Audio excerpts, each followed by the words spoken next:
tingkatan 4 sains. Okay. So untuk itu saya akan share. Okay, minta maaf ya lambat sikit tadi. Okay, kita akan share kita punya screen. Okay, minta respon daripada pelajar sekiranya pelajar-pelajar boleh nampak screen dengan jelas. Nampak skrin dengan jelas? Okay. Oh, okay. Kena share dulu. Alright. So, okay. Kita dah share skrin. Okay. So, nampak skrin tak? Okay, boleh bagi respon? Nampak Okay, bagus. Terima kasih. Assalamualaikum semua. Aiman Hakim. Okay, nampak skrin Aiman? CNC? Nampak skrin? Tak ada respon. Okay. So, pada minggu lepas, okay, kita telah melihat, okay, untuk kita telah selesai, okay, bincang tentang apa tu bab 1 ataupun chapter 1. Bab 1 untuk sains tingkatan 4. So hari ni kita akan tengok kertas 1. Okay, saya nak tahu pelajar-pelajar semua sudah cuba untuk menjawab soalan-soalan. Okay. Okay, kamu sudah cuba menjawab soalan ini? Praktis fokus SPM 1 ya. Okay. Mana tengok. Respon daripada pelajar. Oh, okay, nampak. Semua diam je, nampak semua type. Okay. Alright, so kita bacakan soalan yang pertama iaitu. Okay, makmal sains merupakan bilik yang disediakan khas untuk menjalankan sesuatu aktiviti. Okay, apa jawapan kamu untuk nombor 1D? Tulis nombor nombor dan jawapan sama ada A, B, C ataupun D. Siapa nak jawab guna mic pun cantik juga, boleh. Alright. So, jawapan untuk nombor 1 apa? Saya nak tengok jawapan awak kat sini kan. Apa jawapan untuk nombor 1? Okay, A, menyimpan bahan berbahaya. B, menggunakan peralatan perlindungan diri. C, mempelajari konsep sains. Dan D, menjalankan eksperimen. Apa guna makmal? Makmal sains. Untuk buat apa kat situ? Okay, ada jawab D, ada jawab C, D, okay, Aiman kata D, Uzaifah kata C, Muhammad Zakwan kata D. Okay, jawapannya ialah D. Sorry. Jawapan ialah D untuk menjalankan eksperimen. Okay, betul. Untuk siapa yang jawab D, tak apa. Cuba lagi jawapan kamu. Alright, untuk Rajah 1. Menunjukkan satu contoh alat perlindungan diri. Okay, awak tanda sendiri ya, sebab saya tak ada pen yang merah tu sebab laptop saya ni dia dia kena ada port untuk gunakan pen tu kan, ada alat yang boleh kita guna pakai tapi tak boleh sebab ini saya tak tahulah ini apa benda ni. Saya punya laptop ni canggih sangat lah apa. Apple kan, so saya tak erti nak guna. Ni orang lain punya sebenarnya. Okey, Rajah 1 menunjukkan satu contoh alat perlindungan diri. Apakah nama bagi alat perlindungan diri ini? A, topeng mata. B, topeng muka. C, topeng keselamatan. Ataupun D, topeng perlindungan diri. Yang mana satu? Topeng mata. Betul ke jawapan dia? Untuk nombor 1 tulis nombor 2 apa jawapan dia? Sebab saya tak tahu soalan apa yang awak jawab kan. Awak tulis nombor 2, so and so. Okay, apa jawapan? Okay, alright. Okay, betul. Jawapan untuk nombor 2 ialah B. Jawapan untuk nombor 2 ialah B. Topeng muka, bukan topeng mata. Topeng mata tu memang terang-terang tak betul lah. Okay, topeng keselamatan mungkin juga, tapi dia khas kan kalau awak tengok kat sini topeng ni pakai dekat bahagian muka kan. Memang bahagian topeng muka lah. Kalau perlindungan diri tu mungkin untuk keseluruhan tubuh lah. Okay, untuk nombor 3, okay, jawapan nombor 2 ialah B ya, topeng muka. Jawapan yang ketiga, antara aktiviti sains berikut yang manakah perlu menggunakan sarung tangan? A. Menuangkan air, semasa menuangkan air suling ke dalam silinder penyukat. B. Semasa menggunakan penyiram kecemasan. C. Masa menggunakan pembilas mata. Ataupun D. Menangkap cacing tanah. Oh, bila masa ni pakai sarung tangan? Mungkin jugalah orang tu geli kan cacing tanah. Tapi jawapan mana yang paling sesuai untuk nombor 3?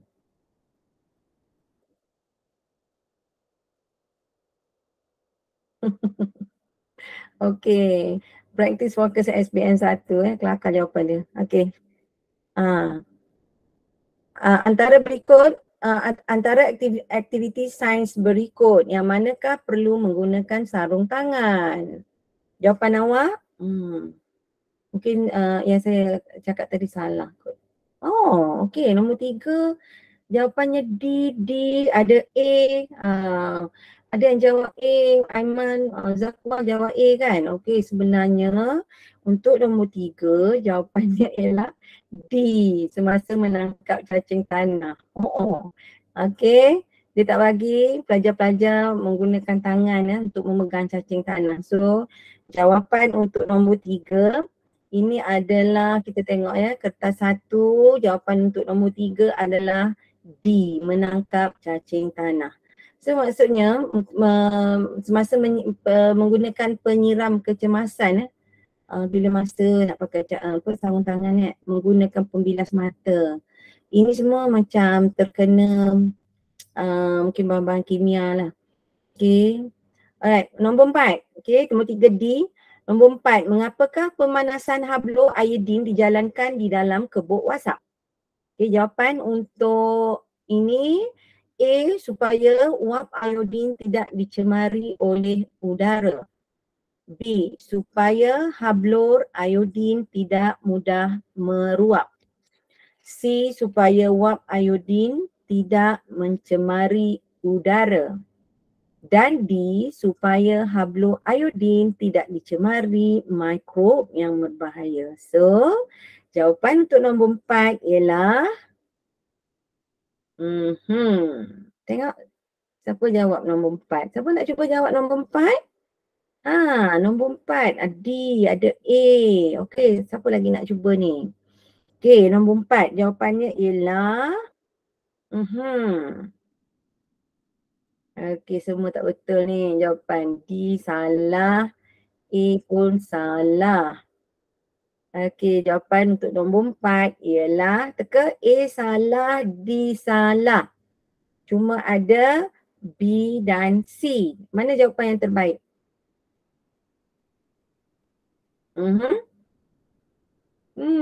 Betul. Aiman Hakim jawapannya ialah C. Nombor 4 di sini ya. Supaya uap iodin tidak mencemari udara. Mungkin bau iodin ni kuat ya. Okey. Nombor seterusnya. Okey, kita tengok nombor 5. Apakah yang diletakkan daripada objek yang tersimpan di dalam kabinet aliran laminar? Apakah yang diletakkan daripada objek yang tersimpan di dalam kabinet aliran laminar? A. Patogen yang berbahaya. B. Wap air dari udara. C. Angin. D. Bahan pencemar udara. Apakah yang diletakkan daripada objek yang tersimpan di dalam kabinet aliran laminar? Jawapan untuk nombor 5. Nombor 5. Adam Mukris jawab A. Okey, lagi ada jawapan lain tak? Jawapan lain Cikgu dielakkan. Yang mana tu? Cikgu dielakkan. Ya, apakah yang dielakkan daripada objek yang tersimpan di dalam kabinet aliran laminar? Maknanya dia nak elakkan daripada benda ni. Betul. Dia nak elakkan daripada bahan tersebut daripada berada di dalam kabinet aliran laminar. So, jawapan. Teng teng. Huzaifah Ilham. Okey. Muhammad Zakwan kata B. B apa B? B ialah wap air dalam udara. Okey. Nombor 5 ya. Kita berada di nombor 5 ya. Patogen berbahaya, wap air dalam udara, angin, bahan pencemar udara. Okey, so Huzaifah jawab D. Ada B ada. Okey, ni macam-macam bercampur-campur semua jawapan ni kan. Alright, so saya bagi jawapan Nombor 5 ialah D. Donkey. D for Darun Naim. Okey.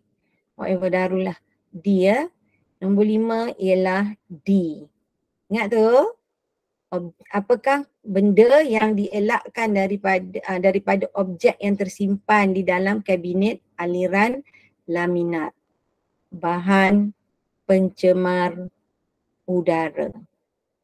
Okey, nampak soalan dia tu macam agak tricky sikit kan? Okey, kena baca betul-betul. Okey, Rajah 2 menunjukkan satu aktiviti di dalam makmal. Apakah aktiviti ini?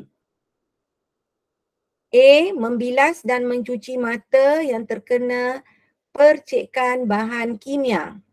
B. Membilas dan mencuci mata yang terkena pasir yang seni. C. Melegakan mata daripada kesakitan. Dan D. Menjadikan mata lembab. Mana satu tu? Nombor 6. Rasa-rasa nombor 6 apa? Pelik juga alat yang digunakan Sebab yang kita bincang tu dia guna pembilas mata je kan. Tapi ni macam botol pula. Dia cair dalam botol tu. Okay. Alright, so jawapan untuk nombor 6 ialah A ya. Jawapan untuk nombor 6 ialah membilas dan mencuci mata yang terkena percikan bahan kimia. Okey. Nombor 6, jawapannya ialah A. Awak tanda awak tanda sendiri ya. Jawapannya adalah A. Okey, kita pergi kepada nombor 7. Apakah nilai pH? Kejap. Apakah nilai pH bahan yang boleh dibuang ke dalam sinki? 7 sahaja, kurang daripada 5, lebih daripada 9, antara 5 hingga 9. So, jawapannya ialah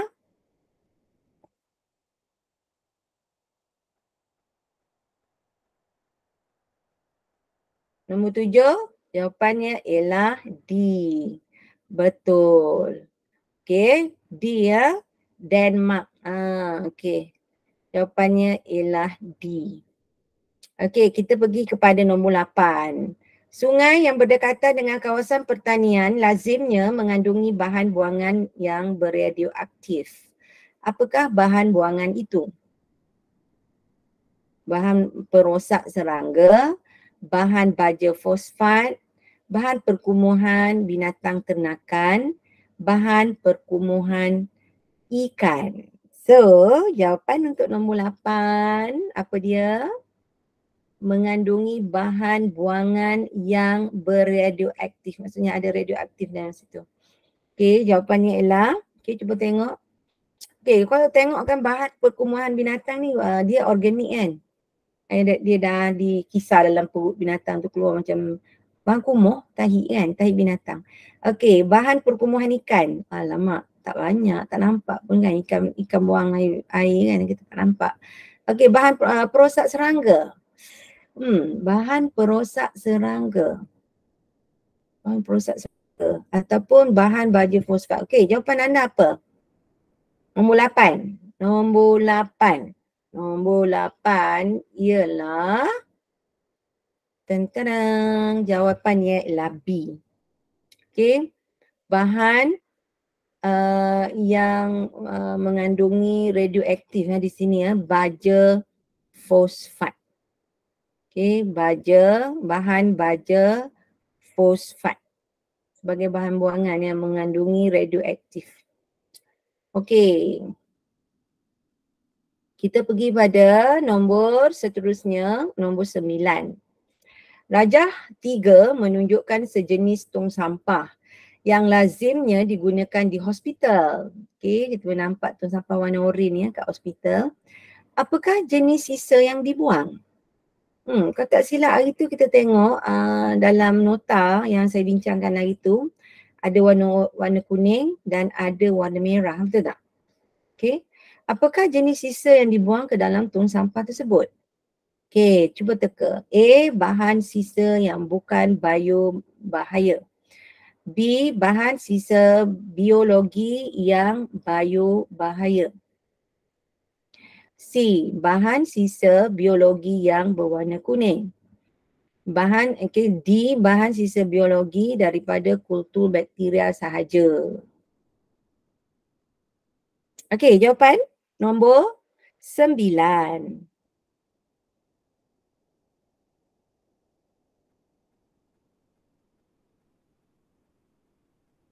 Okey, pelajar tak guna mic Nombor 9, okey ada jawapan B. Okey, Adam jawapan B, Huzaifah C, Aiman A, Muhammad Zakwan B. Okey, jawapannya ialah nombor 9 jawapannya ialah B. Kalau tengok sini, dia ada tunjuk sini kan bahaya tak, perkataan bahaya So kalau tengok A, ini dah salah ni, warna biologi bahan sisa biologi berwarna kuning pelik ni. Bahan sisa biologi daripada kultur bakteria sahaja. Okey, bahan sisa yang bukan bahaya. Tapi kat sini tulis bahaya So A dah pangkar dah, bukan bahaya. Okey, so bahan sisa biologi yang bahaya. So jawapannya ialah 9 ialah B. Okey, nombor 10. Apakah jenis bahan yang sekiranya tertumpah di dalam makmal memerlukan bantuan daripada pihak Jabatan Bomba dan Penyelamat untuk tindakan seterusnya?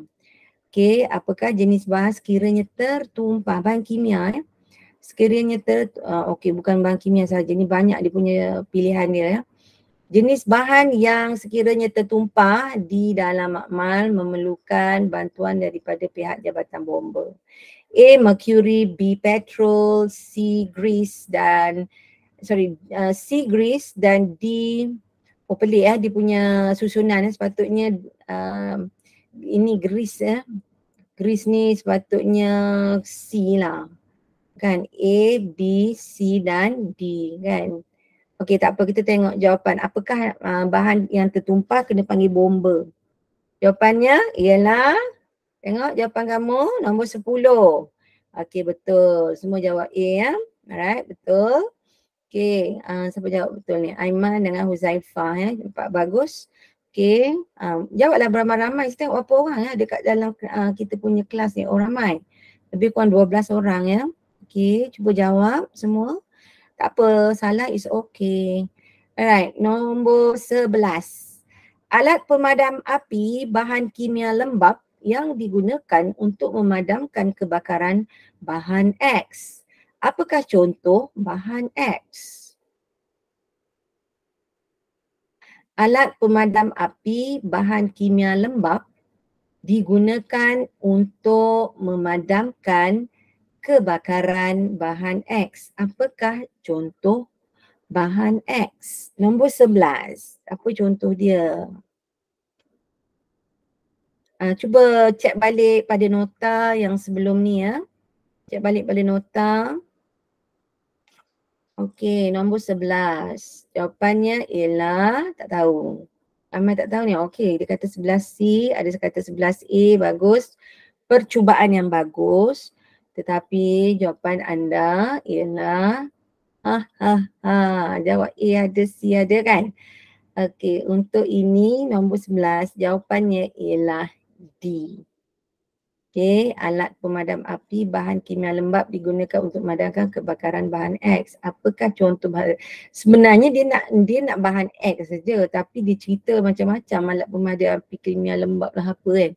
Tapi soalan Lalas pergi apakah contoh bahan X? So bahan X di sini yang disebut ialah nombor 11 ialah minyak masak tak tepung. Minyak masak tak tepung. D jawapan dia ya. Okey, kita pergi kepada soalan untuk kertas 1 ini ya. Ini adalah kertas 1 soalan nombor 12. Apakah jenis alat pemadam api yang digunakan untuk memadamkan kebakaran elektrik, alat elektrik yang bervoltan 240 volt? A. Alat pemadam api air. B. Alat pemadam api buih. C. Alat pemadam api serbuk kering. Ataupun D. Alat pemadam api bukan kimia lembap.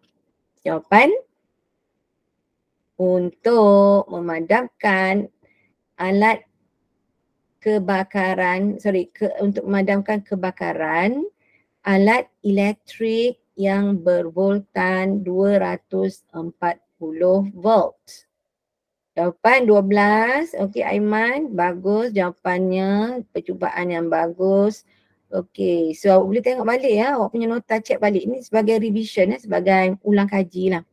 Okey, nombor 12 betul. Jawapannya ialah C. Tanda ya, awak tanda sendiri ya. C ya, alat pemadam api serbuk kering digunakan untuk memadamkan kebakaran alat elektrik yang bervoltan 240 volt. So jawapannya ialah C. Okay, dapat semua? Dapat ya? Okay, bagus. Alright, so kita terus pergi kepada tengok seterusnya. Okay, cuba tengok di sini. Ini adalah kertas 2. Cuba tengok kertas 2 ya. Okay, saya kecilkan sikit. Sorry. Okay, sini. Tak boleh ya. Okay, nampak tak? Kalau saya buat gini mungkin awak boleh nampak besar kan. Okay, kertas 2. Soalan struktur. Arahan jawapan, jawab semua soalan. Dalam audit alat pemadam kebakaran di sebuah sekolah, jenis alat pemadam api dikenal pasti dan dicatatkan. Keputusan pemerhatian ditunjukkan di dalam rajah 1. Ini yang dia record lah. Okay, dan yang direkodkan audit alat pemadam kebakaran di sebuah sekolah. Jenis alat pemadam api dikenal pasti dan dicatatkan. Keputusan seperti berikut. Okay. ABC. Okay, di sini ya. Okay, ada buih ABC ya. ABC buih. Air, karbon dioksida, ABC, karbon dioksida. Okay. So boleh tengok ya. Kita tengok ini rajah 1 ini adalah pemerhatian daripada keputusan, daripada pemerhatian ya mengenai alat pemadam api yang ada di sebuah sekolah. Jenis alat pemadam api dikenal pasti dan dicatatkan. Okey. Kita tengok nombor A ya. Berdasarkan rajah 1, tentukan bilangan setiap jenis alat pemadam api. Okey, ABC ada berapa? 1, 2, 3, 4, 5, 6, 7, 8, 9, 10 dan berapa? ABC ada berapa? Oi. ABC. ABC ada 10 ABC. Are you sure? Okay, saya tak kira kat atas ni kot. 1, 2, 3, 4, 5, 6, 7, 8, 9, 10, 11, 12, 13 dan 14. ABC ada 14. Kira betul-betul Ini kan soalan senang tapi kira yang senang salah sayang ya. soalan awak dipotong just because awak tak kira betul-betul. Mungkin untuk menjawab soalan macam ni kan, awak kira 2 round. Kalau tak puas hati lagi 3 round. Okey, buih ada berapa kali? 1, 2, 3 dan 4. Okey, betul. 4. Air? 1, 2, 3. Betul. Karbon dioksida ada berapa? Berapa jenis bahan pemadam api yang mengandungi karbon dioksida? 1, 2, 3 dan 4. Okey, karbon dioksida jawapannya ada 4. Okey, berdasarkan kepada keputusan dalam jadual 1, lukis carta palang yang menunjukkan bilangan alat pemadam api melawan jenis alat pemadam api. Bilangan dan jenis alat. So awak boleh, okay, saya tak lukis kat sini ya. Okay, saya terangkan sikit. Untuk paksi X dia mendatar. Paksi X mendatar, paksi Y menegak. Untuk paksi Y, awak tulis paksi Y mewakili bilangan alat pemadam api. Bahagian yang menegak tu, okay, paksi yang menegak adalah paksi Y. So awak tulis itu adalah bilangan alat pemadam api.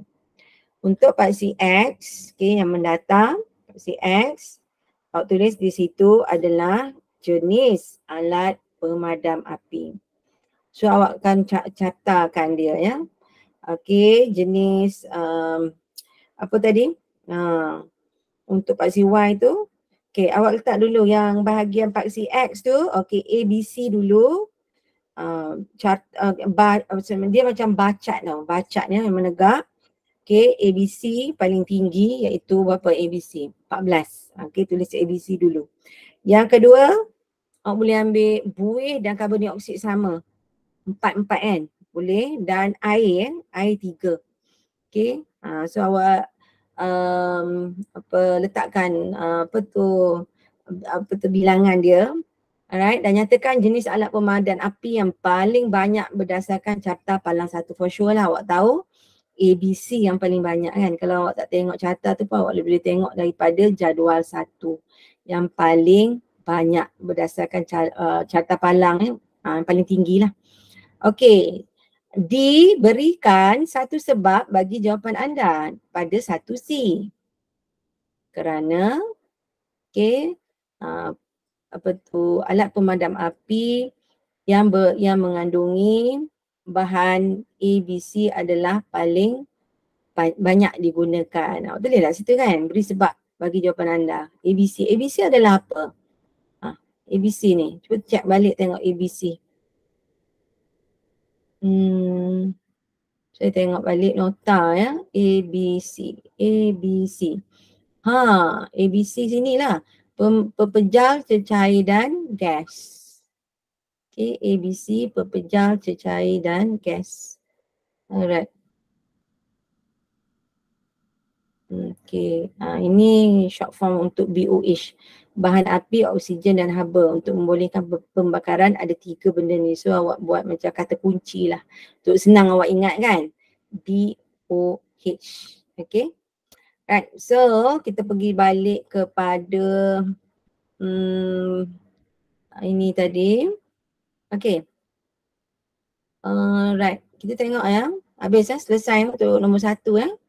Okay, rajah 2 menunjukkan satu contoh kelas kebakaran yang berlaku di dapur. Okay, soalan dia.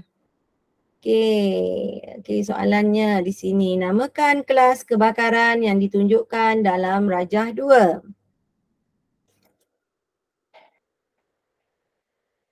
Okay, kelas apa tu? Apa yang terbakar tu? Okay, kalau awak tengok jenis kelas kebakaran ya. Okay, macam tadi saya cuba tengok di sini. Jenis kelas kebakaran. Yang dalam gambar rajah tadi apa yang terbakar ya? Awak, apa yang terbakar? Okay. Soalan yang last kali tu, apa yang terbakar dalam kuali tu? Tak tahu. Minyak kan? Betul, Aiman. Betul ya, minyak. So, dia dalam kelas kebakaran apa minyak. Awak tengoklah, minyak masak tak tepu, lemak di dapur, minyak komersial. Minyak yang kita guna untuk goreng-goreng tu kan. So, dalam kategori F. Okay, jawapannya ialah F. Okay. Right. So, kita pergi balik. Di sini kita pergi balik kepada soalannya. Kelas kebakaran dalam Rajah 2 adalah kelas kebakaran jenis F, minyak yang terbakar. Okey, namakan satu jenis alat pemadam api yang boleh digunakan untuk memadamkan kebakaran yang ditunjukkan dalam Rajah 2. Kita kena guna apa? Tengok balik nota kamu, cek balik. Okey. Jenis bahan api ataupun punca kebakaran. Okey, so kita cek balik. Alright, sini.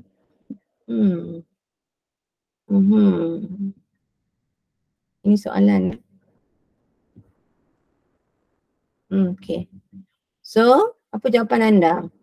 Untuk namakan satu jenis alat pemadam api yang digunakan untuk memadamkan kebakaran yang ditunjukkan dalam Rajah 2 untuk memadamkan api yang disebabkan oleh minyak. Kalau awak tengok biasanya kalau dekat dapur kan, chef-chef yang profesional memang dia sengaja buat dia punya kuali tu terbakar kan. Tak macam mana, ada cara dia lah. Okay, tapi mereka pandai cara untuk mengelakkan daripada berlaku kebakaran. Okay, tapi kalau terlalu nampak macam apa, tidak dapat dikawal lah, itu bahaya lah. Okay, so apa jawapan? Nombor B, jawapannya ialah untuk memadamkan api yang disebabkan oleh minyak. Awak guna apa? Okay, cek balik tengok nota. Okay, Aiman, betul. Awak cakap, okay, Adam ada sebut sini ya. Serbuk kering. Betul. Pasir. Betul. Dan lagi apa? Karbon dioksida. Okey, alat pemadam api serbuk kering. Awak kena sebut situ kan, betul kan? Serbuk kering. Ataupun menggunakan karbon dioksida. Okey, jawapan dia ya. Alat pemadam api serbuk kering ataupun karbon dioksida. Okey. Boleh ya? Awak catat di situ jawapan dia. Mengapakah pasir dan bukan air digunakan untuk memadamkan kebakaran dalam Rajah 2? Okey. Boleh bagi tahu tak kenapa pasir dan bukan air yang digunakan untuk memadamkan kebakaran dalam Rajah 2? Jawapan?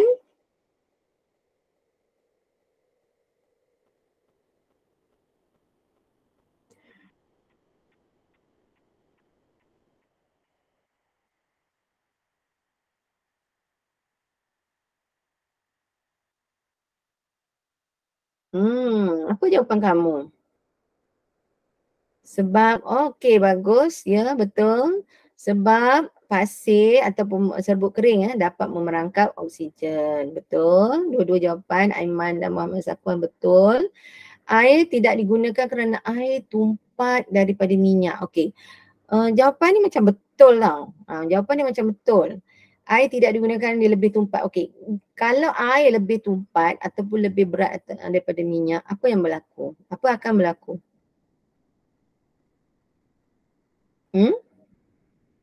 Kalau air tu lebih tumpat daripada minyak kan. So air akan berada di bawah minyak. So minyak akan berada di atas air. Air dengan minyak bercampur tak? Air dengan minyak bercampur atau tidak kan? So maknanya minyak yang berada atas air tu masih lagi dalam bentuk minyak dan masih lagi boleh terbakar. So kalau awak guna air tidak berkesan untuk memadamkan api yang berada di atas minyak tersebut. Sebab air tu dah turun kat bawah. Dia tak bercampur dengan minyak tau. Air tak bercampur dengan minyak.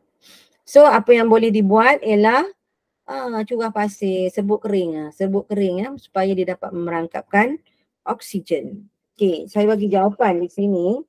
Pasir tidak dapat memadamkan kebakaran kerana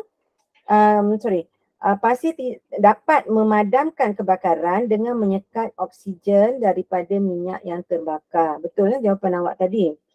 Okey, air tidak dapat memadamkan kebakaran kerana tidak dapat menyekat oksigen dan tidak mendinginkan. Mendinginkan tu maksudnya menyejukkan permukaan minyak yang terbakar.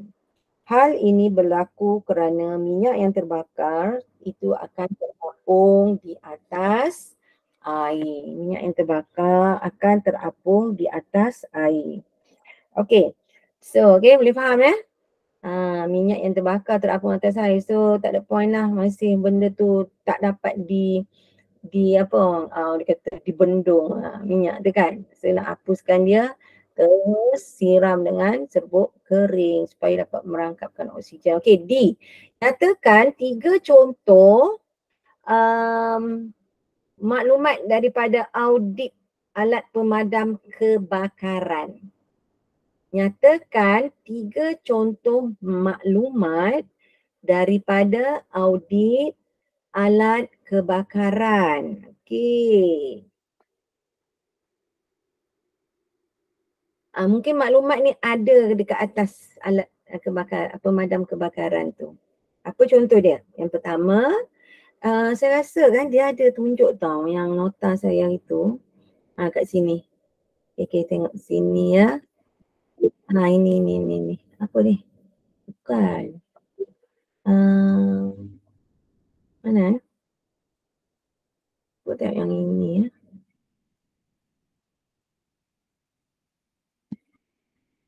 Okey, dia tak nak tunjuk listing. Okey, di sini di sini ya. Ni apa pula ni? Okey. Don't allow. Okey, apa ni? Ini dah benda lain ni. Okey, kita tengok di sini ya. Ini dia. Ini ni. Apa maklumat yang ada di sini? Ni audit untuk menjalankan ni jawapan dia. Nampak tu? Ada kat sini ya. Dan label ni ditampal pada alat kebakaran tersebut. Okey, ni jawapan ya untuk soalan yang terakhir tadi. Okey, yang pertama maklumat yang ada ialah ini tengok jalan perkaka. Okey, tunjuk sini school, maksudnya sekolah. Jalan perkaka SMK perkaka 8/1 SMK Section 8 Kota Damansara. Okey, ini adalah lokasi. Okey, lokasi alat pemadam kebakaran dalam pelan laluan kecemasan di bilik. Okey, disebut lokasi alat pemadam ya. Okey, yang kedua ialah jenis pemadam kebakaran dan bilangannya. Dalam tempat audit pemadam kebakaran ini, siapa ya yang simpan ini? Maklumat ini. Siapa yang simpan? Awak rasa? Siapa yang simpan? Maklumat tentang jumlah. Cikgu mungkin cikgu sains ataupun boleh jadi pihak sekolah ya. Sebab pihak sekolah perlu mempunyai maklumat ini. Katalah sekiranya pihak bomba datang, dia buat check up, tengok ada berapa jumlah pemadam alat kebakaran ini dan berapa yang boleh berfungsi. Mungkin ada yang dah patah ke, yang dah tak diisi, dah habis isi dia ke semua kan. So alat ini digunakan untuk diaudit oleh mungkin pihak bomba ya yang akan datang untuk buat check up di sekolah tersebut. Right. So dalam maklumat audit tadi menunjukkan lokasi alat pemadam kebakaran dalam pelan.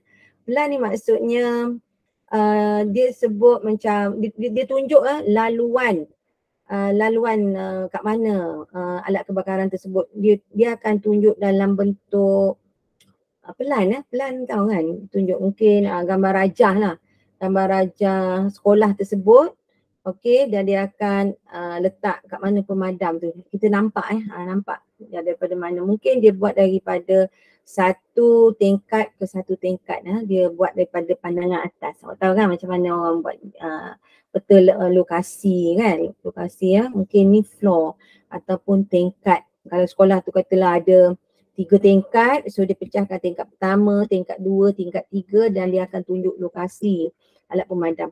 Okey, seterusnya jenis pemadam kebakaran dan bilangannya. C tarikh luput. Kat sini ada tarikh luput tak? Expiry date nampak kan? Expiry date tu. Ni dah lama ni. Okey, tarikh luput dan maklumat lain dalam sijil Jabatan Bomba dan Penyelamat yang dilekatkan pada alat pemadam api. Okey, ni salah satu lah. Yang ini adalah salah satu maklumat yang ada dalam audit tu. Okey.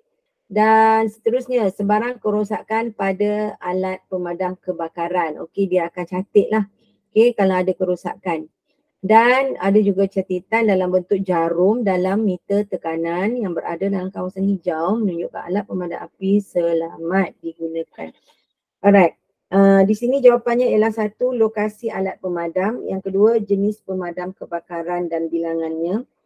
Dan 3, jenis pemadam api, tarikh luput, maklumat lain dalam sijil bomba, Jabatan Bomba dan Penyelamat yang dilekatkan padanya. Inilah contoh dia, salah satu ini salah satu daripada maklumat dalam audit tu. Ini disimpan oleh guru ataupun mungkin pengetua ataupun guru sains Alright, boleh faham Okey, so sekarang kita pergi lagi pada soalan yang kita habiskan soalan ini. Ada satu soalan lagi saya tak silap di sini Ini adalah soalan esei.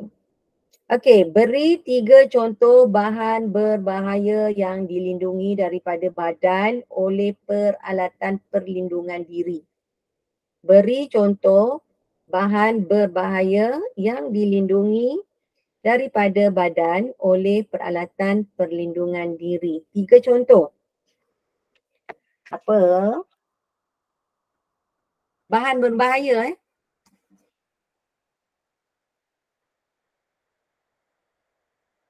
Bahan berbahaya. Dia nak 3 contoh bahan berbahaya. Awak rasa? Siapa nak cuba? Ya? Bahan kimia. Okey, boleh sebut tak bahan kimia tu apa? Contohnya seperti kalau macam awak sebut bahan kimia tu dia besar tau, dia punya skop dia kan. Cuba lebih spesifik ataupun lebih khusus awak sebut. 1. Okey. Bahan berbahaya yang dilindungi daripada badan oleh peralatan perlindungan diri. Contoh kalau penutup muka tadi untuk melindungi daripada apa? Pakaian mungkin awak kena pakai sejenis pakaian apabila berada di dalam makmal. Yang kedua, mungkin awak gunakan sarung tangan untuk melindungi daripada apa? Betul, bahan kimia, bahan toksik. Ini pun macam okey, bahan toksik. Awak sebutlah. Okey, jawapan saya bagi jawapan. Awak tulis Yang pertama ialah asid. Awak kata toksid toksid bahan berbahaya adalah asid, alkali, bahan kimia berbahaya. Mungkin awak boleh sebut kat situ apa bahan kimia berbahaya. Okay. And then awak boleh tulis di situ bahan panas.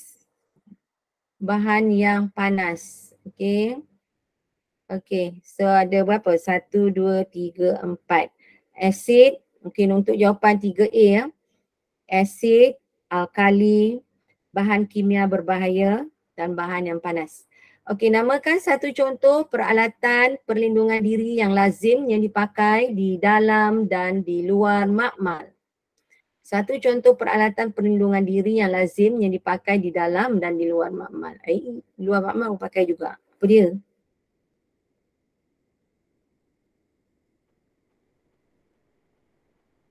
Dalam makmal pakai, kat luar makmal pun pakai. Apa dia?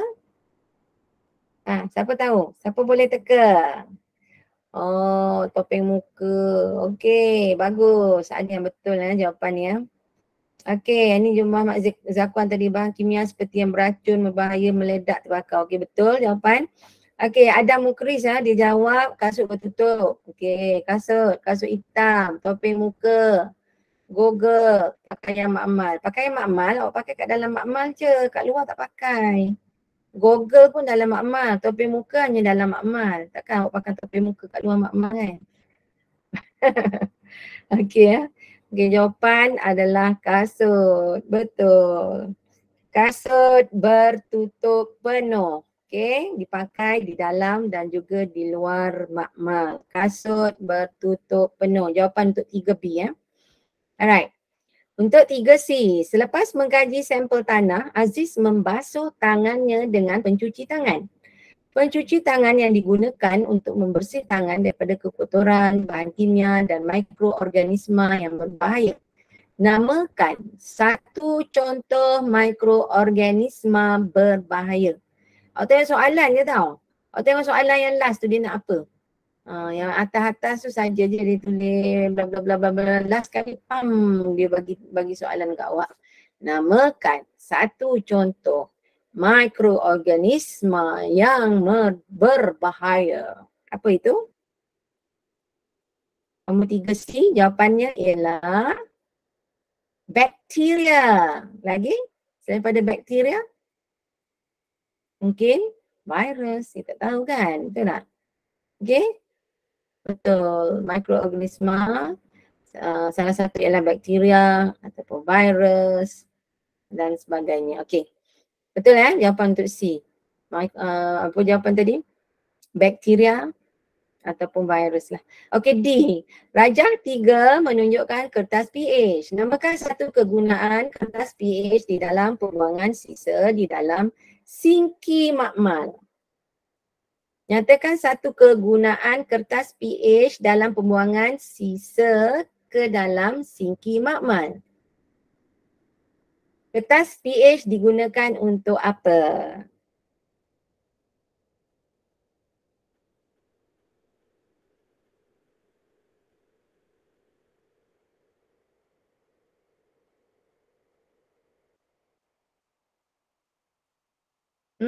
Untuk mengukur alkali.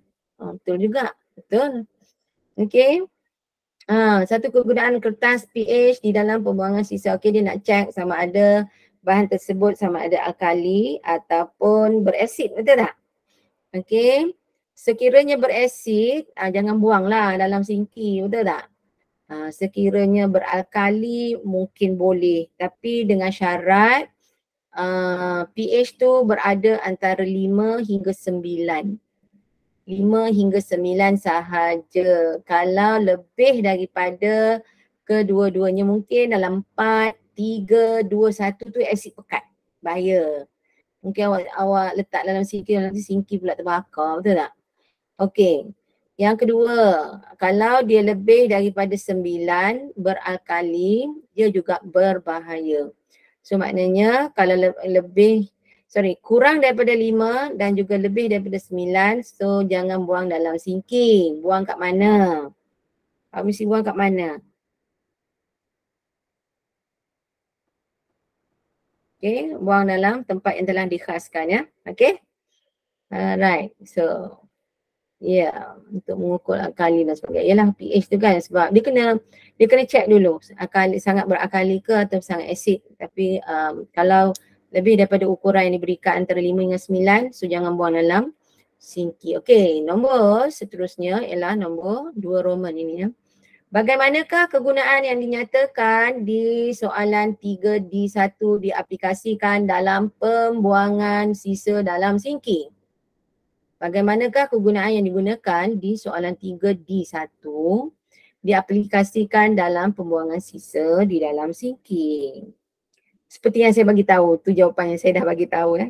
Dia kata kalau jika pH bahan sisa mempunyai nilai pH antara 5 hingga 9, bahan sisa boleh dibuang dalam sinki.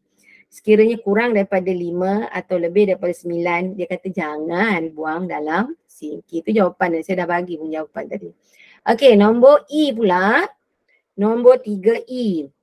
Terangkan secara ringkas prosedur operasi standard bagi pelupusan bahan sisa biologi kategori C. Bye cikgu, saya nak tidur. Oh, bye-bye Aiman. Tengah tidur sekarang. Bagus awak Alright.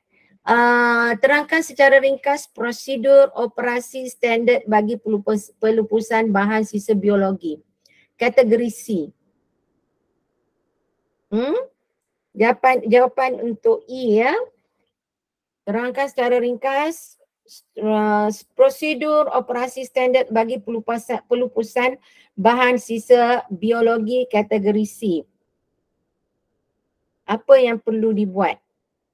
Apa yang perlu, langkah-langkah yang perlu dibuat untuk melupuskan bahan sisa biologi kategori C. Dengan cikgu cakap tak payah ni. Untuk kategori C, cuba tengok check balik awak punya nota. Okey, ini semua adalah bahan buangan kategori C. Kat mana nota dia ya? Saya pun susah nak cari ni. Okey, cuba tengok di sini ada tak? Ini memadamkan kebakaran.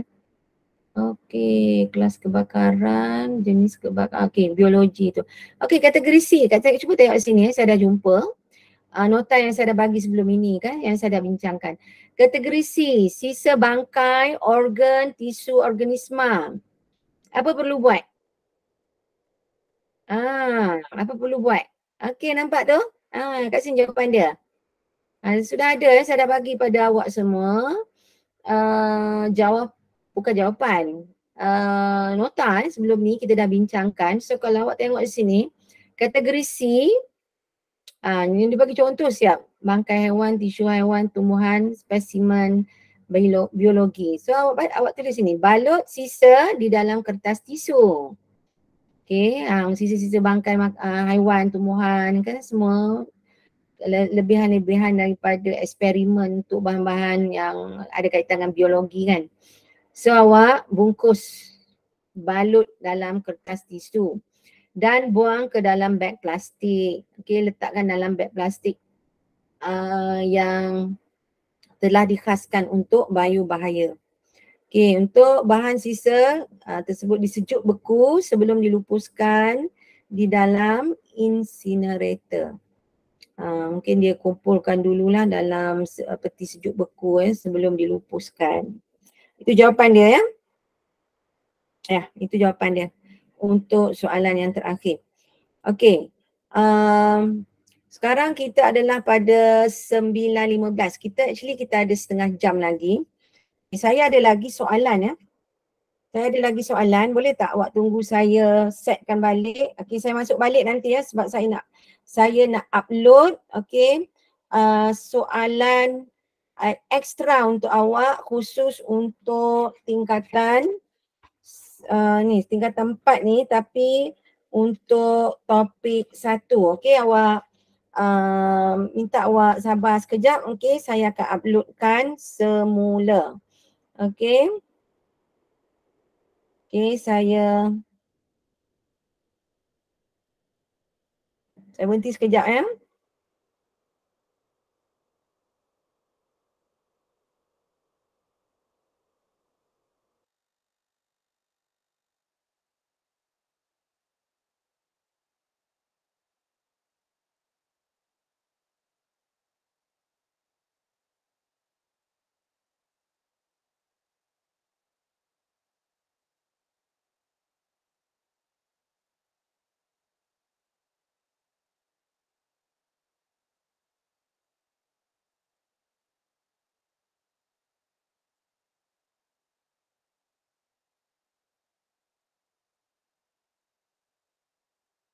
Okey, saya akan upload bahan yang baru ya. Lebih banyak lagi soalan saya akan bincangkan untuk dalam masa setengah jam ini.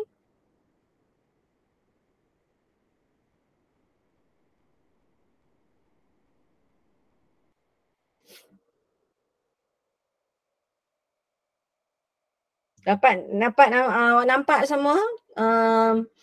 Apa tu kita punya okey, ini adalah soalan daripada buku lain yang saya uploadkan untuk kamu supaya awak boleh buat banyak latihan untuk nak faham untuk mungkin contoh-contoh soalan untuk bab 1, okey. Right, so kita pergi pada soalan yang pertama. Rajah 1 menunjukkan seorang lelaki yang memakai topeng muka. Antara yang berikut, manakah merupakan fungsi utama topeng muka? Okey, boleh tengok? Cikgu, Ya saya. cikgu upload soalan ni dekat mana? Oh, saya awak nampak tak skrin ni? Nampak? Nampak? Cikgu upload Okey. dekat mana? Ini saya upload dalam skrin lah. Okey, kalau awak nak, saya akan bagi dalam WhatsApp group. Boleh? Boleh. Boleh ya? Ini saya bagi Boleh. kemudian dalam WhatsApp group sebab ni memang yang sangat-sangat latest saya baru buat tadi ya. Okey, saya akan upload balik dalam WhatsApp group nanti, okey? Alright. Awak tengok skrin saja. Alright, cuba tengok ni ya. Antara yang berikut, yang manakah merupakan fungsi utama topeng muka? A, untuk menutup muka dan mulut. B, melindungi hidung dan mulut daripada terhidu bahan kimia yang sengit. C, untuk melindungi hidung daripada habuk dan virus. D, untuk menutup dan melindungi muka daripada kecederaan. So, apakah jawapan anda?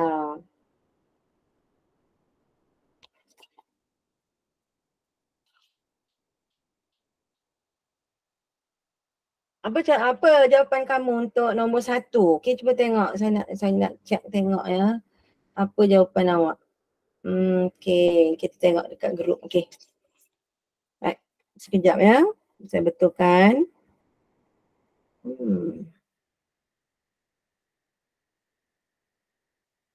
Okey, so untuk ini yang baru Okey, awak jawab. Okey, saya tengok ada tak yang jawab ini? Nombor 1. Okey, semua jawab C ya. Ramai yang jawab C. Nombor 1 C. Alright, so kita tengok. Okey, jawapannya ialah untuk melindungi hidung daripada habuk dan virus. C daripada kecederaan, tak mungkin ya. B, melindungi hidung dan mulut daripada terhidu bahan kimia yang sengit untuk menutup muka dan mulut. Okey, so saya tengok macam jawapan yang terbaik ialah awak rasa apa? Awak pakai topeng muka ni kat mana ni? Kat mana ni? Kat luar ke kat dalam makmal? Itu pun pelik juga kan soalan dia kan. Kenapa awak pakai topeng muka? Awak pakai kat mana ni? Kalau pakai dekat makmal, okey. Cuba bayangkan topeng muka ni untuk dalam makmal. Apa jawapan awak?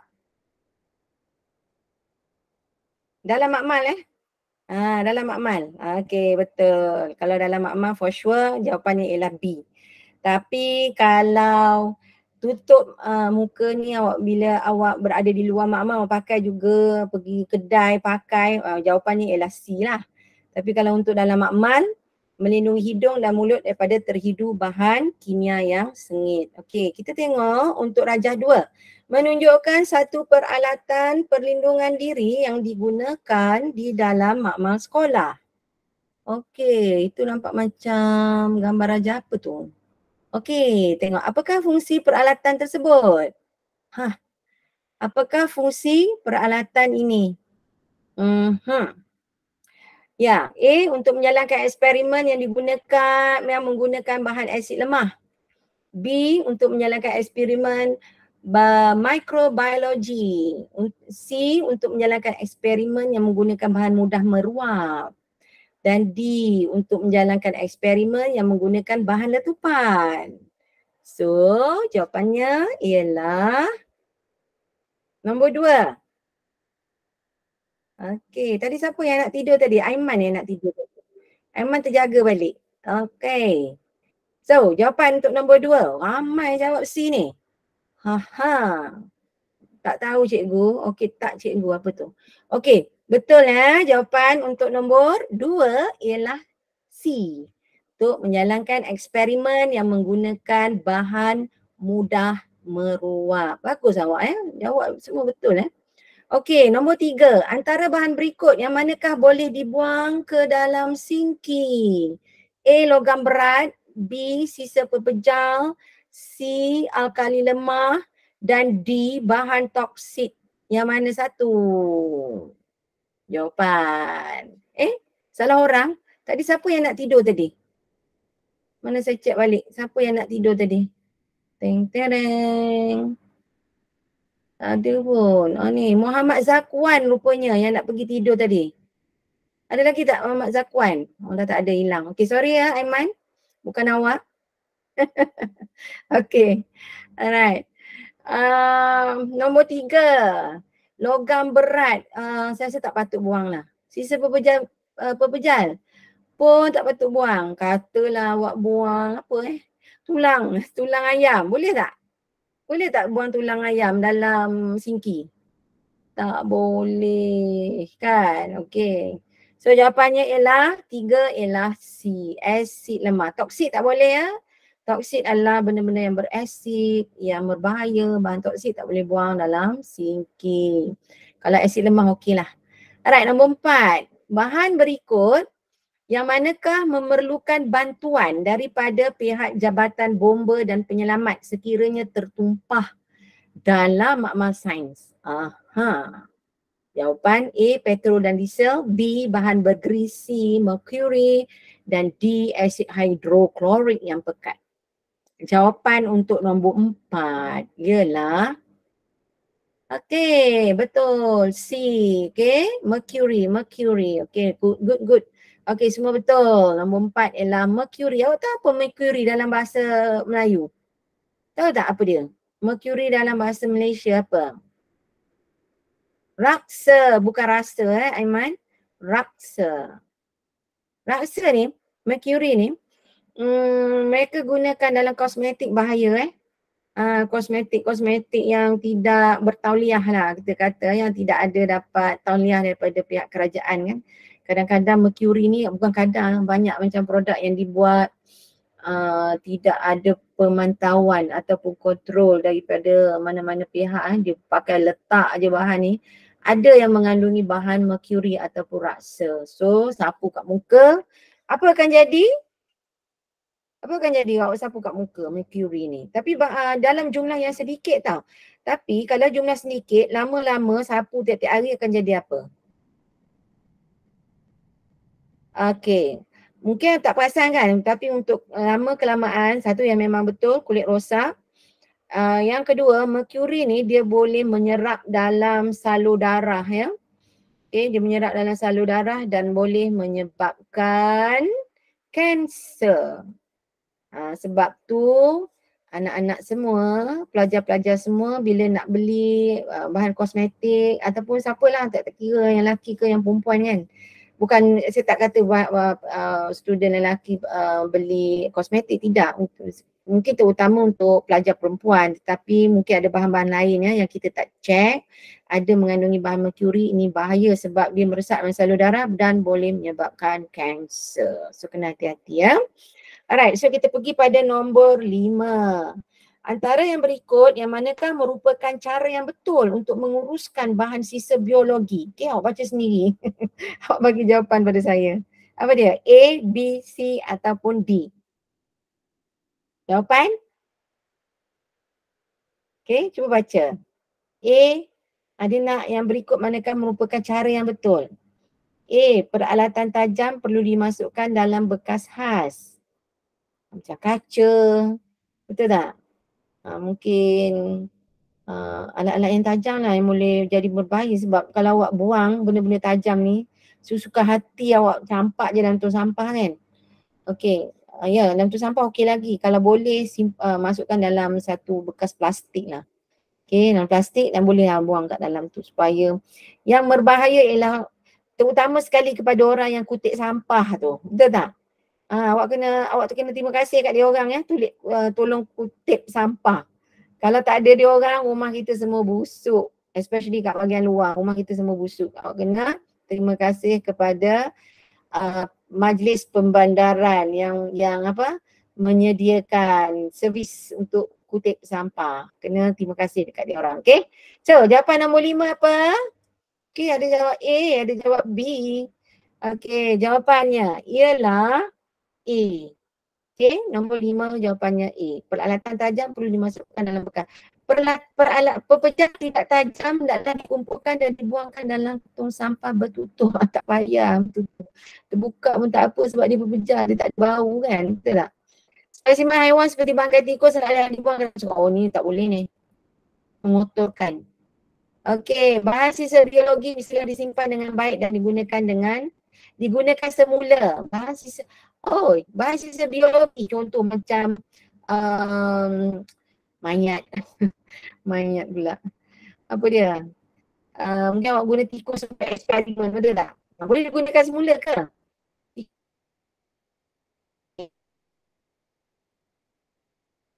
Jawapannya A. Nombor 6. Apakah yang tidak harus anda lakukan apabila berlaku suatu kemalangan? Apakah yang tidak harus anda lakukan apabila berlaku suatu kemalangan di dalam makmal? A. Maklumkan kepada guru atau pembantu makmal dengan segera. Tidak harus Jadikan kawasan tumpah sebagai kawasan larangan. Sekat tumbahan daripada merebak menggunakan pasir dan biarkannya. Okey, kaut tumpahan bahan kimia dengan menggunakan alatan yang sesuai. So, jawapan untuk nombor 6. Yang tidak harus anda lakukan. Jawapan? Okey, nombor 6. Apa jawapan kamu? Ya? Ada jawapan tak? Siapa yang nak cuba jawab? Nombor 6. Okey, nombor 6 saya tengok ada jawab A. Yang tidak harus dilakukan Ada yang jawab D. Yang tidak harus dilakukan. Awak cek betul-betul tau. Bila awak jawab soalan, awak tengok apa yang dikehendaki oleh soalan. Kadang-kadang pelajar-pelajar terburu-buru menjawab. Dia tak tengok apa yang soalan tanya. Dia kata apa situ? Tidak harus anda lakukan. Come on. Jawapan semua salah. Okey. Ni sini banyak jawab A, jawab D, ada jawab C, Aiman jawab C. Okey, so jawapannya betul ialah C. Nombor 6 ialah C. Betul. Okey, C Okey, nombor 7. Maklumat di bawah menunjukkan beberapa bahan logam yang berbahaya. Maklumat di bawah menunjukkan beberapa logam yang berbahaya. Apakah nama kumpulan logam tersebut? Arsenik, chromium, plumbum, mercury. Dia dalam kategori mana? Ya, soalan dia kan, tengok soalan dia. Apakah nama kumpulan logam tersebut? A. Logam berat, B. Logam ringan, C. Logam alkali, D. Logam berasid. Which one? Nombor 7 jawapan? Nombor 7 jawapan anda ialah okey, nombor 7 ada D, ada lagi cakap logam berat, ada cakap D apa D? D apa tadi? Logam berasid. A. Okey, so jawapannya ialah A logam berat. Okey, jawapannya A logam berat. Okey, arsenic, chromium, plumbum, mercury adalah logam berat. Okey, kita tengok pula untuk nombor 8. Rajah 3 menunjukkan alat pemadam kebakaran. Apakah jenis kebakaran yang boleh dipadamkan menggunakan alat pemadam kebakaran di atas? Apa tu? Oh, dia tulis itu water. Maknanya dalam tu ada air. Okey. Alright. Dia tanya apa? Apakah jenis kebakaran yang boleh dipadamkan menggunakan alat pemadam kebakaran di atas? Tengok apa yang ditulis sini, water kan? Boleh padamkan apa? Kebakaran melibatkan gas, kebakaran melibatkan peralatan elektrik, kebakaran melibatkan minyak masak ataupun kebakaran yang melibatkan bahan api mudah terbakar jenis pepejal, bukan kecuali logam. Okey. Yang mana satu? Jawapan untuk nombor 8. Apa? Awak rasa yang mana? Nombor 8. Okey, betul. Jawapan D betul jawapan D. Bagus banyak awak tahu. Very good untuk ini kan. Okey. Nombor 9. Nombor 9. Rajah 4 menunjukkan selimut kebakaran. Raja 4 menunjukkan selimut kebakaran. Dalam situasi yang bagaimanakah selimut kebakaran ini boleh digunakan? A. Baju seorang murid terbakar ketika membuat eksperimen. B. Bahan kimia tertumpah dan terbakar di lantai. C. Kebakaran pada suis elektrik. D. Kebakaran bahan api fosil di makmal sains. So, jawapan anda. Nombor 9. Siapa? Huzaifah jawab D. Okey, yang lain jawab apa? A. Adam. Adam kata D. A. Visudran cakap D. Okey. Aiman cakap D. Okey, saya bagi jawapan Boleh? Okey, kalau awak tengok bahan kimia, kita dah cakap tadi kan. Bahan kimia, saya rasa di sini bahan kimia terbakar di lantai. Bahan kimia boleh tak awak padamkan dengan air? Sorry. Ini padamkan dengan selimut kebakaran. Boleh tak? Dan diterbakar di lantai. Mungkin boleh. Okey. Tapi yang paling sesuai sekali. Kebakaran pada suis elektrik tak boleh. Ini sebut kering. Kebakaran bahan api fosil di makmal sains. Okey, saya bagi tahu jawapan dia ialah A ya. Baju seorang murid terbakar ketika membuat eksperimen. So, anda kena boleh gunakan selimut kebakaran. So, jawapan untuk nombor 9 ialah A. Okey. Jawapan untuk nombor 9 ialah A ya. Okey, so kita akan pergi pada bahagian terakhir untuk kelas malam ini. Kita tengok sampai mana. Kata kalau tak sempat habis, saya akan masukkan soalan yang bahagian yang kedua ini. Saya akan masukkan dalam WhatsApp group okey, untuk tingkatan 4. Alright, so kita pergi pada bahagian B ya. Peralatan perlindungan diri.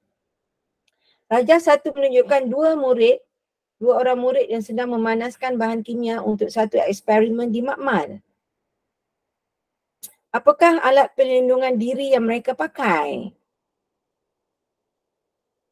Dia tengah buat eksperimen di makmal, sedang memanaskan bahan kimia.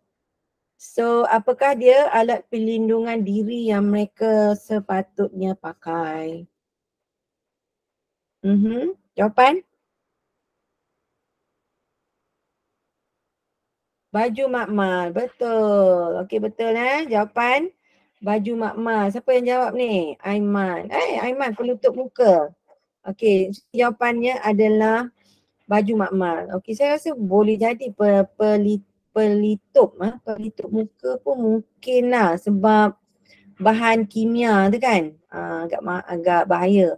Boleh guna pelitup muka tapi jawapannya dibagi satu saja iaitu baju makmal. Mungkin sebab dia tunjuk baju makmal kat sini, tetapi kalau bahan kimia ni yang bahaya kan, boleh guna pelitup muka juga. Alright, so dia nak satu jawapan saja. Kalau awak rasa macam okey lah, awak rasa nak jawab lebih daripada satu, tulis je kat situ. Mana tahu kan, mungkin jawapan yang pertama salah, jawapan yang kedua betul. Okey, jawab lebih tak apa. Tapi kalau awak yakin, tulis satu saja.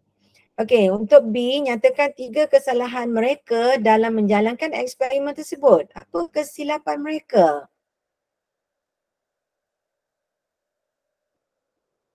Apa kesilapan ni? Dua orang ni macam, dia tengah apa? Dia tengah acu-acukan benda ni dekat kawan dia, betul tak? Bahaya Okey, apa yang berlaku pada B? Betul tadi jawapan kan? Apa dia? Tidak memakai goggle dan topeng muka. Betul. Dia tak pakai pelitup muka. Betul tadi Aiman Sepatutnya, okey sebab kat sini kan A ni, dia nak satu sahaja kan.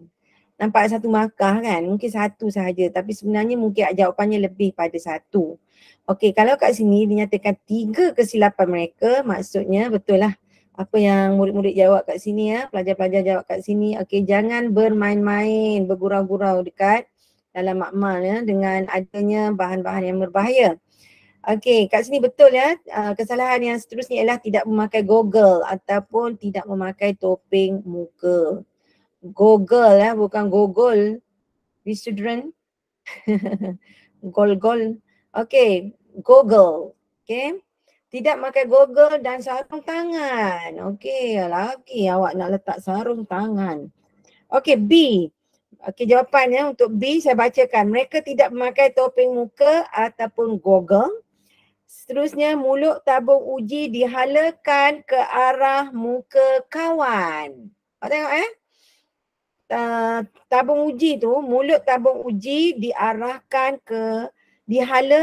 ke arah muka kawan. Berbahaya perbuatan itu berbahaya kepada kawan kamu lah. Kesian dia. Nanti kena mata ataupun kebakaran dekat muka dia kan. Bahan kimia panas kalau ikutkan sebenarnya kan bahan kimia adalah kalau terkena sangat panas. Okey. Alright, dan juga yang ketiga kesilapannya ialah tidak menjalankan eksperimen di dalam kebok WhatsApp. Faham Aiman, bukan Google bukan Google, Google. G-O-G-G-L-E, Google. Ataupun G-L-E kot. Okay. G1 kot. Okay. So, yang terakhir tu tidak menjalankan eksperimen di dalam kebok WhatsApp. Tak boleh buat secara terbuka macam tu. Okay. Berbahaya. So, awak kena jaga keselamatan semua orang lah. Okay. Apakah masalah yang mungkin akan timbul daripada perbuatan mereka? Apa masalahnya? Apa kesan daripada perbuatan mereka tu? Satu, menghalakan tabung uji ke arah muka kawan. Nombor dua, tak pakai Google, tak dapat pakai pelitup muka. Dan ketiga, apa tadi yang saya sebut? Tidak menjalankan eksperimen di dalam kebok WhatsApp. Okey. Kesannya ialah, apa dia? Saya nak tengok jawapan daripada awak dulu. Kesannya ialah apa? Ya, berlaku kecederaan, berlaku kemalangan di dalam amal, kecederaan. Lagi boleh menyebabkan apa? Benda panas. Boleh menyebabkan kebakaran. Ya. Dan hidup bahan kimia akan menyebabkan apa pula? Ada orang pengsan. Betul? Okey, menyebabkan ada pelajar-pelajar yang akan pengsan. Okey, alright. So, kita pergi kepada soalan seterusnya. Kita berhenti sampai, kita ada lebih kurang 6 minit lagi saya teruskan. Kalau saya tak sempat, awak jawab sendirilah. Betul? Awak cuba jawab sendiri. Mungkin 2 minggu lagi kita jumpa. Okey, Rajah 2.1 menunjukkan satu tumpahan merkuri di dalam makmal. Terpecah dan terkeluar merkuri tersebut. Merkuri digunakan untuk menunjukkan tanda aras suhu, temperature. Okey, soalan. Apakah langkah pertama yang perlu dilakukan jika kejadian di atas berlaku? Merkuri tumpah. Apa yang mesti dibuat? Yang pertama apa? Kan berlaku kan? Betul. Bagi tahu cikgu dulu. Cepat-cepat bagi tahu cikgu. Ataupun kalau tak ada cikgu, pembantu makmal. Okey, awak bagi tahu sama ada pada guru ataupun guru sains ataupun pembantu makmal dengan segera. Okey, so mereka lebih tahu apa perlu buat Okey, ni awak tulis apa? Tutup dengan kain basah. Okey, mungkin Aiman awak ni terlebih nak tolong kan. Okey, tapi saya rasa kat sini jawapannya ialah beritahu guru ataupun pembantu. Okey, mungkin mereka tahu untuk tindakan selanjutnya. Okey, B. Rajah 2.2 menunjukkan langkah-langkah menguruskan tumpahan merkuri di dalam makmal. Okey, yang pertama maklumkan pada guru dengan segera. Yang kedua, jadikan kawasan tumpahan sebagai kawasan larangan. Yang ketiga, taburkan sedikit serbuk K untuk menutup tumpahan merkuri. Serbuk kering tadi kan? Serbuk K pula dia panggil. Okey, hubungi jabatan L. Saya pula bagi jawapan. Hubungi jabatan L untuk tindakan yang seterusnya. Okey, so dia tanya apa soalan kamu? Nyatakan serbuk K. Apa serbuk K? Nyatakan serbuk K apa?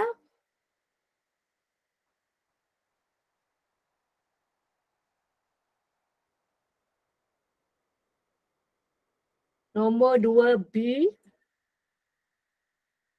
Nombor 2B bahagian 1. Jawapannya ialah serbuk apa? Serbuk K tu serbuk apa? Tahu tak apa serbuknya? Betul, serbuk sulfur. Jawapannya? Jawapannya ialah serbuk sulfur. Serbuk K yang digunakan ataupun ditabur sedikit serbuk K untuk menutup tumpahan merkuri. Okay, serbuk K adalah serbuk sulfur ataupun sulfur powder. Okay, seterusnya hubungi jabatan L untuk tindakan for sure. Jabatan bomba dan penyelamat. Betul tak? Dekat sekolah tak ada jabatan-jabatan ya. Terus panggil jabatan bomba dan penyelamat ya. Oh okey. Tumpahan merkuri. Mungkin ni dalam jumlah yang banyak kot. Okey. Sampai panggil bomba kan. Okey, nombor C. Apa pendapat anda? Mengapakah merkuri tidak boleh dilupuskan dengan membuangnya ke dalam sinki?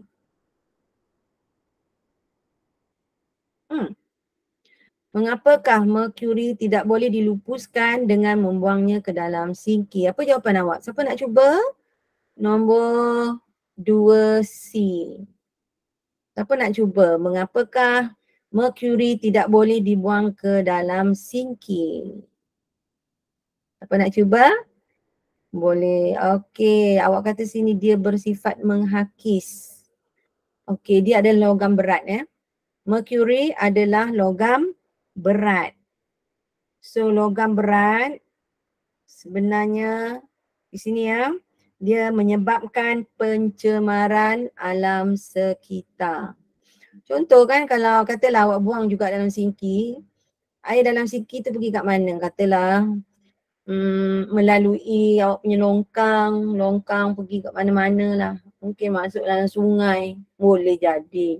Longkang kecil masuk longkang besar. And then longkang besar mungkin dia orang alirkan ke sungai. Bahaya tu. Merkuri masuk sungai ya. Kalau kena orang, kenalah orang tersebut. Okay. Memberi kesan yang buruk pada orang tersebut. Ataupun kalau ikan yang makan, apa akan jadi kalau ikan makan merkuri? Mati. Ya, ikan tu mengandung racun dalam badan ikan tu, betul tak? So kalau lepas tu nelayan pula pergi tangkap ikan. So apa yang kita makan adalah bahan yang beracun yang terdapat pada badan ikan tersebut. Okay, boleh faham ya? So kena hati-hatilah benda yang dimakan supaya tidak mengandungi bahan beracun. Okay, D pula.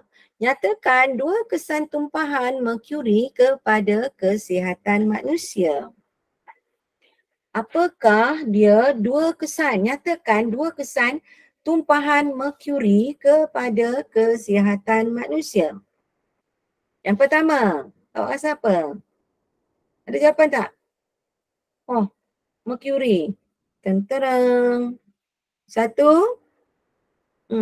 Merkuri ya, bahaya. Awak tahu tak jawapan dia? Nak cuba jawab? Tentulah memberi kesan yang buruk memberi kesan yang buruk kepada manusia ataupun binatang yang makan racun. Okey, saya bagi jawapan Awak tulis jawapan ni. Yang pertama, melambatkan pertumbuhan janin dan mengakibatkan keguguran. Katalah merkuri tu ikan makan, lepas tu awak beli ikan dekat kedai contoh kan. Mana tahu kan. Dekat jauh doakan benda-benda yang kita makan tidak ada unsur-unsur yang membahaya. Doa selalulah. Okay. Okay, tapi ada juga keadaan di mana ada benar berlaku sungai, dalam satu sungai okay, ada mungkin macam jenis kerang-kerangan kan, ada orang makan siput-siput, kerang-kerangan lah bentuk-bentuk tersebut. Okey, dan sungai tu mungkin ada sisa pembuangan yang mengandungi logam berat.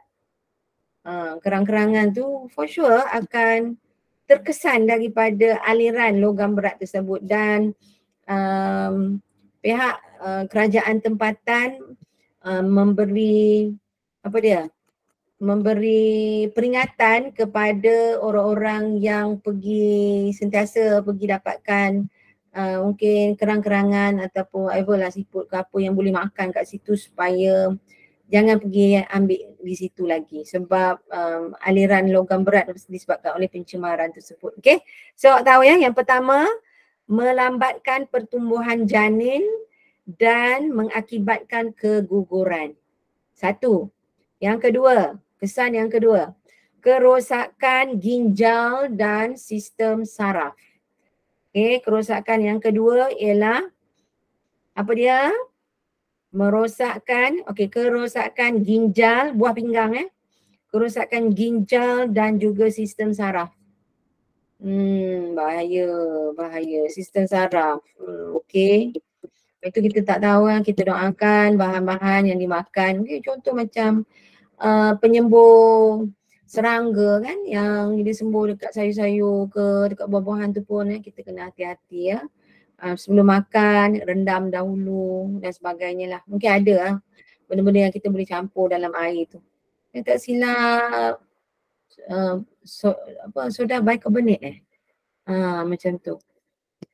Soda bicarbonate kalau tak silap boleh rendam sekali dengan air untuk mengeluarkan sisa-sisa toksik. Okay, so nampak pukul 9.48. Okay, sudah melebihi. So kita ada lagi soalan bahagian C ni. Okay, tak apa, awak soalan ni sikit je. Dia banyak ni sebab ni soalan esei kan, awak kena tulis sikit kan jawapan tu. Saya akan masukkan soalan-soalan ini ke dalam WhatsApp group selepas ini. Okay, awak boleh dapatkan selepas ini dan awak cari jawapan dia sendiri. Boleh? Pemadam kebakaran. Okay ya? Okay, kalau saya boleh upload jawapan, saya akan upload dah kemudian. Okay, boleh?